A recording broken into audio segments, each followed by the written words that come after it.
My dear student, এখানে দেখতে পাচ্ছি এ থেকে ডি শনাক্ত করতে হবে। অর্গানিক এ থেকে ডি বা এরকম এবিসি যেগুলো শনাক্তকরণ খুবই সোজা, কয়েকটা ক্লু মনে রাখো তাহলেই হবে।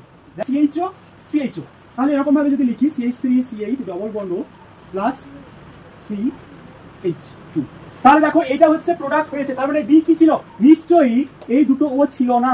এই দুটো ও না থেকে কি হয়েছে? CH3CH ডবল বন্ড হয়েছে। তার মানে আমার ডিটা পেলাম কি? ডি হচ্ছে CH3 bond CH double bond CH2। এবার দেখো এর আগে কি দেওয়া হয়েছে? H2 nickel. তাহলে H2 নিকেল দেওয়া হয়েছে মানে হাইড্রোজেন যোগ হয়েছে। নিশ্চয়ই তার আগে কি ছিল না? হাইড্রোজেন কম ছিল, তার মানে হবে CH3C ট্রিপল বন্ড CH। অর্থাৎ একটা আগে যদি দ্বিবন্ধন ছিল তার আগে ছিল ত্রিবন্ধন, কারণ H2 নিকেল দিলে দ্বিবন্ধন হয়। তার মানে আগে কি ছিল? এটা ছিল।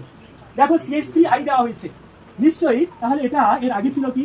C ট্রিপল বন্ড CH, এটা মাইনাস এটা প্লাস। এটা কেন হয়? কারণ সোডিয়াম তরল অ্যামোনিয়া দিলে কি হয়?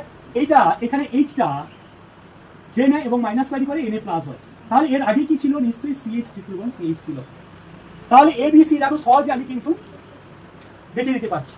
কি হলো আরো একবার বলছি, যে এখানে CH ট্রিপল বন্ড CH ছিল, তাই কি হয়েছে? সোডিয়াম তরল অ্যামোনিয়া দিলে কি হবে? C মাইনাস Na প্লাস হবে। এবার এই যে C মাইনাস হয়েছে, C মাইনাসটা কি হবে? এখানে অ্যাটাক করবে, I বেরিয়ে যাবে, তাই এখানে CH3 এসছে। H2 নিকেল দিলে কি হবে? এটা হবে ট্রিপল বন্ডটা ডাবল বন্ড হবে।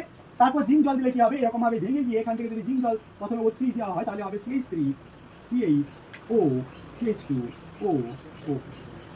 এটা যদি ভেঙে যায় তাহলে কি হবে? এইটা হবে, যেটা একদম শেষে আছে। তার মানে আজকে এই ভিডিওতে আমরা শিখতে পারলাম ওজোলিসিস এবং রেট্রো অ্যানালিসিস, যে পিছন দিকে গেলে পিছন দিক থেকে সামনের দিকে যাওয়া যায়। যেরকম এর থেকে ডি তে আসা যায়, সেরকম ডি থেকেও এতে যাওয়া যায়।